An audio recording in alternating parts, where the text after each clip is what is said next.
तर सगळ्यांना नमस्कार. काल ठरवलं होतं 16 तास अभ्यास करायचा, पण 4-5 तास पण झाला नाही. सकाळी उठलो, लवकर उठलेलो तसं सकाळी, आणि लवकरच आपलं काम चालू केलं होतं. पण दुपारनंतर काय अभ्यास झाला नाही. सकाळी सुरुवात केली, एक शब्दांचा व्हिडिओ बनवला. नंतर SQL वर एक व्हिडिओ बनवायचा होता, पायथॉनवर एक व्हिडिओ बनवायचा होता. काय झालं नाही. परत दुपार झाली, दुपारी जेवलो थोडं, आणि दळण गिरणीत टाकायचं होतं. दळण टाकायला गेलो, दळण टाकलं. दळण टाकायला गेलो आणि तो गिरण बंद करून दळणवाला हाय तो आत झोपलेला, आणि बाहेरून शटर वडलेला, आणि थोडं एक इतभर खालून उघडं होतं. तर मला वाटलं की आत कोणतर असेल, म्हणून मी शटरचा दरवाजा वाजवला. शटर वाजवलं तर आतनं म्हणतोय की अरे 4 वाजता यायचं नाही का, मला झोपायचं होतं, जरा रेस्ट करू द्या. ठीक आहे ना, जर झोपायचं असेल तर घरी जाऊन झोप ना. मला कसं कळणार आहे की आज तू झोपतोय आणि थोडी उघडी आहे गिरण, लाईट पण आहे, आणि तुला झोपू द्यावं, रेस्ट करू द्यावं, आणि 4 वाजता परत यावं? मला कसं कळणार ना. शटर बंद करायचं आणि घरी जाऊन झोपायचं ना, असं ॲझ्युम केलं त्याने की हां, मी आता निम्म शटर वाढणार, झोपणार, मी रेस्ट करणार, 4 वाजेपर्यंत कोणी यायचं नाही. लिहून तर लावायचं ना बाहेर.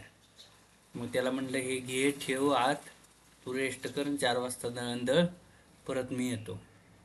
हा ठीक आहे, ठीक आहे मला पाठी. आणि मी परत आलो आलो थोडं लायब्ररीला गेलो, आणि तास दीड तास अभ्यास केला, एक लेक्चर केलं, आणि थोडी बाकाळगिरी केली. तिथं दोघं चौघं बसलेली होती, हे झालं ते झालं असं झालं. हां, दुपारी एक ओशोचं व्हिडिओ बघितलेलं, आणि एक गोष्ट सांगितली ओशोनं की म्हणजे ज्यावेळेस कॉलेजमध्ये ओशो होते त्यावेळेस एकदा ते प्रोफेसरला भेटायला गेले, त्यांना कुठली स्कॉलरशिप मिळणार होती, आणि त्यांचा जो शिक्षक होता जवळचा, त्यानं सांगितलं होतं की भांडणं वगैरे तर डेबिट काय करायचं नाही, क्रिटिसिझम वगैरे असं डेबिट काय करायचं नाही. तो असे म्हणल्यावर ठीक आहे, नाही तर आपल्याला स्कॉलरशिप मिळणार नाही, असं त्याच्या ह्यानं सांगितलेलं, जवळच्या शिक्षकांना. मग ती प्रोफेसरपाशी गेली. ओशोने एक म्हणलं होतं की मी काहीच बोलणार नाही, फक्त त्याने बुनियादी एखादी म्हणजे मूळ गोष्ट छेडली नाही पाहिजे. मग गेल्या गेल्या ओशो असंच कॉलेजमध्ये लुंगी घालायचं आणि दाढी बिडी वाढवायची, मिशा वाढवायची, केस वाढवायचं, कटिंग बिटिंग करत नव्हतं. मग गेल्या गेल्या प्रोफेसरनं विचारलं की ओशो काय ही दाढी वगैरे वाढवली, कसं केलं अवतार, केस वाढवले, ती कटिंग वगैरे का केली नाही? तर ओशो गप बसला नाही. ओशोनं प्रोफेसरला विचारलं पाठीमागं की तुम्ही दाढी का बरं कट केली, तुम्ही कटिंग का केली, हे मला अगोदर सांगा, मग मी तुम्हाला का कट केली नाही हे सांग. तर ओशोचं म्हणणं असं होतं की जी दाढी केस वाढले ती ही परमात्मा वाढवतोय, कट करायची काय गरज आहे? आपण स्वतः काय करायची गरज आहे कट? तुम्ही कट करताय ती का कट करताय सांगा ना. ही जाडी, ती मिशा येते, त्या केस वाढते ती, ही काय मी स्वतः वाढवत नाही मला कट करायला. आलेली परमात्मानं वाढवलेली तुम्ही कट का करताय हे सांगा. मग काय बरेच त्याला क्वेश्चन पडले असं तसं. भारी वाटलं ऐकून. आणि असाच दिवस संपला. आणि लयत लय मला वाटतंय सकाळी एक राज्यसेवेचा पेपर बघितला 2024चा, आणि एक व्हिडिओ बनवला,